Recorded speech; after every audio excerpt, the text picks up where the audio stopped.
How to change language on WillTrade. Hi everyone, welcome back to another video from Trading for Beginners. If you are on WillTrade and stuck with the wrong language, then you can easily fix it in just a few simple steps. First of all, launch open the WillTrade application on your device. You can open it up on your smartphone or your tablets. Once you're inside the home page after logging in to WillTrade, go ahead and click My Account button at the bottom right corner. Inside the My Accounts tab, scroll all the way down and click on Settings.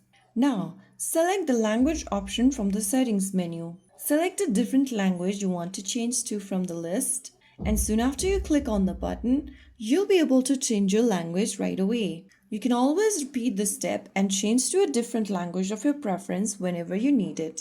So that is how you easily change your display language setting in the WillTrade application using your smartphone or tablets. If you found the video helpful, don't forget to like, share, and subscribe to our channel. I will see you again in the next video. Thank you for watching.